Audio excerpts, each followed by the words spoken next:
ਧੰਨ ਧੰਨ ਬਾਬਾ ਈਸਰ ਸਿੰਘ ਜੀ ਮਹਾਰਾਜ ਨਾਨਕਸਰ ਕਲੇਰਾਂ ਵਾਲੇ ਗੁਰੂ ਕੀ ਸਾਧ ਸੰਗਤ। ਨਾਨਕਸਰ ਬਾਬਾ ਜੀ ਸੰਗਤ ਵਿੱਚ ਖੜੇ ਅੰਮ੍ਰਿਤ ਵਚਨ ਕਰ ਰਹੇ ਹਨ। ਇੱਕ ਪੰਡਤ ਬਾਬਾ ਜੀ ਦੇ ਸਾਹਮਣੇ ਆ ਖੜਾ ਹੋਇਆ, ਜਿਸ ਦੇ ਮੱਥੇ ਤੇ ਸਤਿਗੁਰਾਂ ਦੇ ਬਚਨ ਅਨੁਸਾਰ ਗਲ ਮਾਲਾ ਤਿਲਕ ਲਿਲਾਟਨ, ਮੱਥੇ ਤੇ ਤਿਲਕ ਲਾਇਆ ਹੈ। ਇੱਕ ਮਾਲਾ ਅਠੋਤਰੀ ਰੁਦਰਾਖ ਦੀ ਗਲ ਵਿੱਚ ਪਾਈ ਹੈ ਤੇ ਇੱਕ ਹੱਥ ਵਿੱਚ ਮਾਲਾ ਫੜੀ ਹੋਈ ਹੈ। ਦੂਜੇ ਹੱਥ ਵਿੱਚ ਇਸ ਨੇ ਪੱਤਰੀ ਫੜੀ ਹੋਈ ਹੈ। ਇਸ ਨੇ ਉਤਲੇ ਜਿਹੇ ਮਨੋਂ ਬਾਬਾ ਜੀ ਨੂੰ ਮੱਥਾ ਟੇਕ ਕੇ ਆਖਿਆ, ਜੀ ਮੈਂ ਆਪ ਜੀ ਦੀ ਬੜੀ ਸੋਭਾ ਸੁਣੀ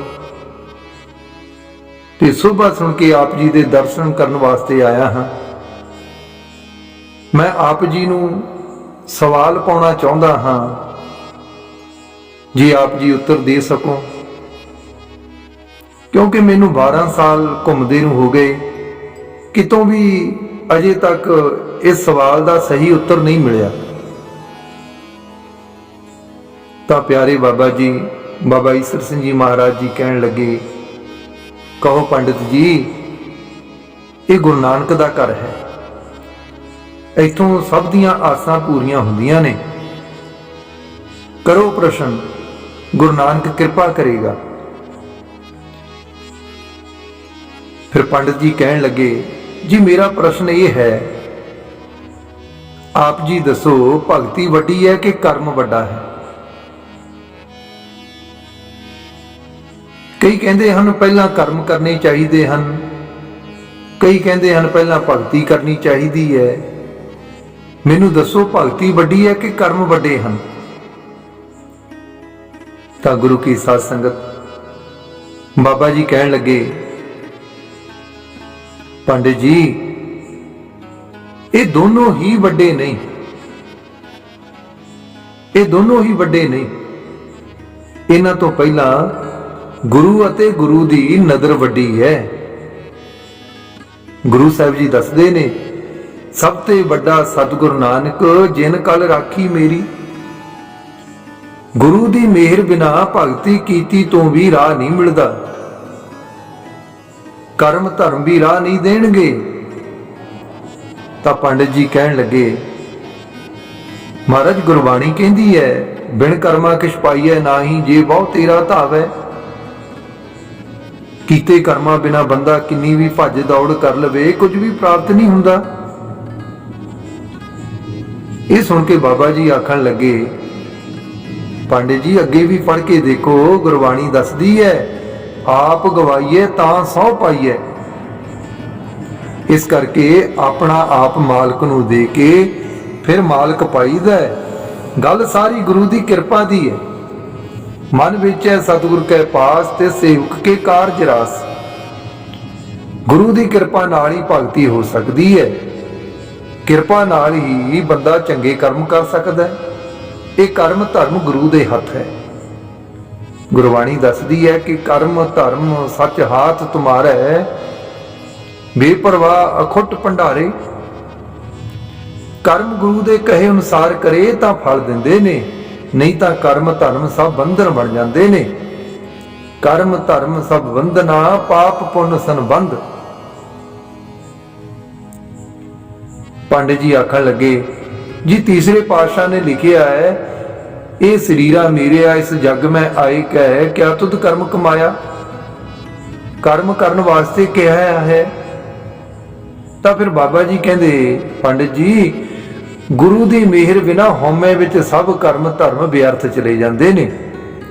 ਕੋਟ ਕਰਮ ਕਰੇ ਹਉ ਧਾਰੇ, ਸ਼ਰਮ ਪਾਵੇ ਸਗਲੇ ਵਿਰਥਾਰੇ। ਕਰੋੜਾਂ ਕਰਮ ਕੀਤੇ, ਹਉਮੈ ਆ ਗਈ ਤਾਂ ਵਿਅਰਥ ਚਲੇ ਜਾਂਦੇ ਨੇ। ਅਨਕ ਤਪੱਸਿਆ ਕਰੇ ਅਹੰਕਾਰ, ਨਰਕ ਸੁਰਗ ਫਿਰ ਅਵਤਾਰ। ਕਰਮ ਧਰਮ ਪਾਖੰਡ ਜੋ ਦੀਸੈ, ਤਿਨ ਜਮ ਜਾਗਾਤੀ ਲੁਟੈ। ਫਿਰ ਪੰਡਿਤ ਜੀ ਕਹਿਣ ਲੱਗੇ, ਕਰਮੀ ਆਪੋ ਆਪਣੀ ਕੀ ਨੀੜਾ ਕੀ ਦੂਰ। ਮਹਾਰਾਜ ਸਤਿਗੁਰੂ ਜੀ ਆਖਦੇ ਹਨ, ਹਰ ਮਿਲਣੇ ਨੂੰ ਮਨ ਲੋਚਦਾ, ਕਰਮ ਮਿਲਾਵਣ ਹਾਰ। ਅਤੇ ਇਹ ਵੀ ਪ੍ਰਮਾਣ ਮਿਲਦਾ ਹੈ, ਜਿਹਾ ਬੀਜੈ ਸੋ ਲੁਣੈ ਕਰਮਾ ਸੰਧੜਾ ਖੇਤ। ਜੇ ਸ਼ੁਭ ਕਰਮ ਕਰਾਂਗੇ ਤਾਂ ਹੀ ਤਾਂ ਕੁਝ ਮਿਲੇਗਾ ਨਾ। ਦੂਸਰਾ, ਭਗਤੀ ਬਾਰੇ ਵੀ ਗੁਰੂ ਜੀ ਦੱਸਦੇ ਹਨ, ਹਰ ਜੁਗ ਜੁਗ ਭਗਤੋ ਪਾਇਆ, ਪੈਜ ਰੱਖਦਾ ਆਇਆ ਰਾਮ ਰਾਜੇ। ਸਤਿਗੁਰੂ ਜੀ ਇਹ ਵੀ ਕਹਿੰਦੇ ਨੇ, ਆਦਿ ਜੁਗਾਦ ਭਗਤਨ ਕਾ ਰਾਖਾ, ਭਗਤਾਂ ਦੀ ਸਦਾ ਤੂੰ ਰੱਖਦਾ ਹਰ ਜੀਓ। ਅਤੇ ਸਤਿਗੁਰੂ ਜੀ ਇਹ ਵੀ ਕਹਿੰਦੇ ਨੇ, ਮਹਾਰਾਜ ਤੂੰ ਭਗਤਾਂ ਕਹਿ ਬਸ, ਭਗਤਾਂ ਤਾਣ ਤੇਰਾ। ਭਗਤ ਵੀ ਭਗਤੀ ਕਰਕੇ ਵੱਡੇ ਹੁੰਦੇ ਹਨ। ਹੋਰ ਸ਼ੁਭ ਕਰਮ ਕਰਨ ਨਾਲ ਵੀ ਬੰਦਾ ਉੱਤਮ ਬਣ ਜਾਂਦਾ ਹੈ। ਤਾਂ ਪੰਡਤ ਜੀ ਦੀ ਇਹ ਗੱਲ ਸੁਣ ਕੇ ਬਾਬਾ ਜੀ ਕਹਿਣ ਲੱਗੇ, ਪੰਡਤ ਜੀ ਜੋ ਤੂੰ ਭਗਤੀ ਅਤੇ ਕਰਮਾਂ ਦੀ ਗੱਲ ਕਰਦਾ ਹੈ ਨਾ, ਗੁਰੂ ਦੀ ਮਿਹਰ ਤੋਂ ਬਿਨਾਂ ਦੋਨੋਂ ਹੀ ਕੰਮ ਉਲਟ ਪੈ ਜਾਂਦੇ ਨੇ। ਭਗਤੀ ਕੀਤੀ ਹੋਈ ਉਲਟ ਪੈ ਜਾਂਦੀ ਹੈ। ਪੰਡਿਤ ਜੀ ਕਹਿਣ ਲੱਗੇ, ਜੀ ਭਗਤੀ ਕੀਤੀ ਕਿਵੇਂ ਉਲਟ ਪੈ ਜਾਂਦੀ ਹੈ? ਤਾਂ ਬਾਬਾ ਜੀ ਕਹਿਣ ਲੱਗੇ, ਜਿਸ ਤਰ੍ਹਾਂ ਹਰਨਾਕਸ਼ ਅਤੇ ਰਾਵਣ ਨੇ ਕਰਮ ਤੇ ਭਗਤੀ ਕੀਤੀ ਪਰ ਉਲਟ ਪੈ ਗਈ, ਕਿਉਂਕਿ ਭਗਤੀ ਕਰਕੇ ਹਰਨਾਕਸ਼ ਨੂੰ ਹਉਮੈ ਆ ਗਈ। ਹਰਨਾਕਸ਼ ਆਪਣਾ ਹੀ ਨਾਮ ਜਲੇ ਹਰਨਾਕਸ਼ ਥਲੇ ਹਰਨਾਕਸ਼ ਚ ਪਾਉਣ ਲੱਗ ਪਿਆ।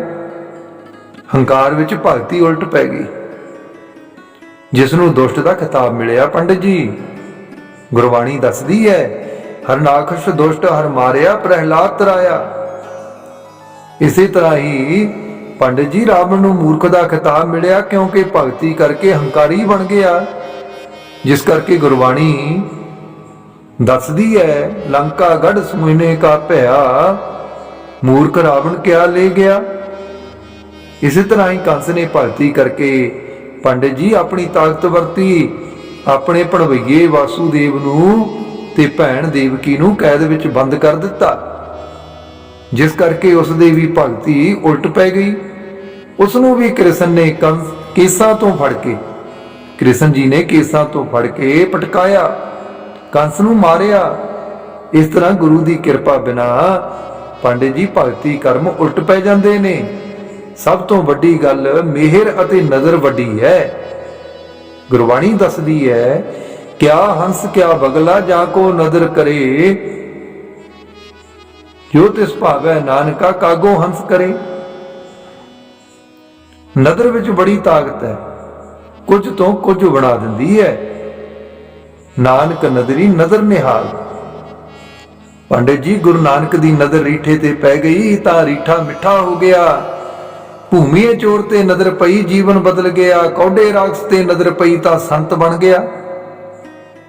ਆ ਸੱਜਣ ਠੱਗ ਤੇ ਨਜ਼ਰ ਪਈ, ਜੀਵਨ ਸੁਧਰ ਗਿਆ। ਦੱਸੋ ਪੰਡਿਤ ਜੀ, ਭੂਮੀਏ ਕੌਡੇ ਤੇ ਸੱਜਣ ਨੇ ਕਿਹੜੀ ਭਗਤੀ ਕੀਤੀ ਸੀ? ਗੁਰੂ ਨਾਨਕ ਦੀ ਨਜ਼ਰ ਨਾਲ ਕਿੱਥੇ ਪਹੁੰਚੇ? ਸੋ ਕਰਮ ਧਰਮ ਅਤੇ ਭਗਤੀ ਨਾਲੋਂ ਪਹਿਲੇ ਗੁਰੂ ਦੀ ਪ੍ਰਸੰਨਤਾ ਲੈਣ ਦੀ ਲੋੜ ਹੈ। ਭਗਤੀ ਅਤੇ ਕਰਮਾਂ ਨਾਲੋਂ ਗੁਰੂ ਦੀ ਨਜ਼ਰ ਵੱਡੀ ਹੈ। ਤਾਂ ਇਹ ਸੁਣ ਕੇ ਪੰਡਿਤ ਜੀ ਕਹਿਣ ਲੱਗੇ, ਜੀ ਗੁਰਬਾਣੀ ਵਿੱਚ ਭਗਤੀ ਬਾਰੇ ਅਤੇ ਕਰਮਾਂ ਬਾਰੇ ਬੜਾ ਕੁਝ ਲਿਖਿਆ ਹੈ, ਤੁਸੀਂ ਤਾਂ ਦੋਵੇਂ ਹੀ ਖੰਡਨ ਕਰ ਦਿੱਤੇ। ਤਾਂ ਇਹ ਸੁਣ ਕੇ ਬਾਬਾ ਜੀ ਕਹਿਣ ਲੱਗੇ, ਪੰਡਿਤ ਜੀ ਗੁਰਬਾਣੀ ਤਾਂ ਤਿੰਨ ਕਾਲ ਸੱਤ ਹੈ, ਅਸੀਂ ਉਸ ਦਾ ਖੰਡਨ ਕੀਤਾ ਹੈ ਜੋ ਗੁਰੂ ਮਤ ਤੋਂ ਬਾਹਰ ਹੈ। ਹਉਮੈ ਹੰਕਾਰ ਵਿੱਚ ਕਰਮ ਧਰਮ ਭਗਤੀ ਕਰਦਾ ਹੈ, ਉਸ ਦਾ ਖੰਡਨ ਕੀਤਾ ਹੈ। ਜੋ ਗੁਰਮਤਿ ਅਨੁਸਾਰ ਹੈ ਉਸ ਦਾ ਖੰਡਨ ਨਹੀਂ। ਸਾਡੇ ਤਾਂ ਆਪ ਨਾਨਕਸਰ ਭਗਤੀ ਦਾ ਘਰ ਕਿਹਾ ਜਾਂਦਾ ਹੈ। ਸਭ ਤੋਂ ਪਹਿਲਾਂ ਗੁਰੂ ਨਾਨਕ ਦਾ ਨਾਮ ਆਉਂਦਾ ਹੈ। ਨਾਨਕਸਰ ਭਗਤੀ ਦਾ ਘਰ। ਸਾਡੇ ਗੁਰੂਆਂ ਨੇ ਜੋ ਵੀ ਗੁਰਬਾਣੀ ਰਚੀ ਹੈ, ਸਭ ਤੋਂ ਪਹਿਲਾਂ ਸਤਿਗੁਰ ਪ੍ਰਸਾਦ ਲਿਖਿਆ। ਸਤਿਗੁਰ ਪ੍ਰਸਾਦ ਮਤਲਬ ਜੋ ਕੁਝ ਵੀ ਪ੍ਰਾਪਤ ਹੁੰਦਾ ਹੈ ਪੰਡਿਤ ਜੀ ਗੁਰੂ ਦੀ ਕਿਰਪਾ ਨਾਲ ਹੁੰਦਾ ਹੈ। ਗੁਰ ਕਿਰਪਾ ਜੇ ਨਰ ਕੋ ਕੀਨੀ, ਤੇ ਜੁਗਤ ਪਛਾਨੀ। ਪੰਡਿਤ ਜੀ ਗੁਰੂ ਜਿਸ ਤੇ ਕਿਰਪਾ ਕਰੇ ਉਸ ਨੂੰ ਇਹ ਸਮਝ ਪੈਂਦੀ ਹੈ, ਉਸ ਨੂੰ ਜੁਗਤੀ ਆਉਂਦੀ ਹੈ। ਸੋ ਪਿਆਰੇ ਬਾਬਾ ਜੀ ਦੇ ਅੰਮ੍ਰਿਤ ਵਚਨ ਸੁਣ ਕੇ ਗੁਰੂ ਕੀ ਸਾਧ ਸੰਗਤ, ਪੰਡਿਤ ਜੀ ਆਖਣ ਲੱਗੇ, ਜੀ ਮੇਰਾ ਅੱਜ ਘਰ ਪੂਰਾ ਹੋ ਗਿਆ। ਪ੍ਰਸ਼ਨ ਤਾਂ ਅੱਗੇ ਵੀ ਬਹੁਤ ਵਾਰੀ ਕੀਤਾ ਹੀ, पर मैनूं सही उत्तर नहीं मिलिया। अज आप जी दे चरणों विच हाजिर हो के अज मेरे प्रश्न का सही उत्तर मिल गया। तो बाबा जी पंडित नूं उत्तर ते संगत नूं दर्शन दे के अंदर अपने आसन ते आ गए गुरु की साध संगत। सो यह है बाबा जी दे दर कर दी महिमा। बाबा जी ने बड़े ही प्यार दे नाल प्रवान दे के भरोसे दे विच लिया के पंडित जी नूं, पंडित जी का घर पूरा कर दिता, निहालो निहाल कर दिता। ये साखी आप जी श्री हजूर महाराज प्यारे बाबा ईसर सिंह जी महाराज नानकसर कलेरा वालियां दी जन्म साखी भाग तीजे विचों, जिस दे लेखक बाबा जी दे प्यारे बाबा जी दे हजूरी कवि संत बाबा गिजा सिंह जी हन गुरु की साध संगत, उन्हां वालों लिखी हुई जन्म साखी दे विचों ये साखी आप जी ने सरवण कीती है। ਵੱਧ ਤੋਂ ਵੱਧ शेयर लाइक कमेंट जरूर करने की कृपालता करनी जी। इस YouTube चैनल नूं भी सबसक्राइब करने की कृपालता करनी जी। आप जी दे अति धन्नवादी होवांगे। वाहिगुरू जी का खालसा वाहिगुरू जी की फतेह।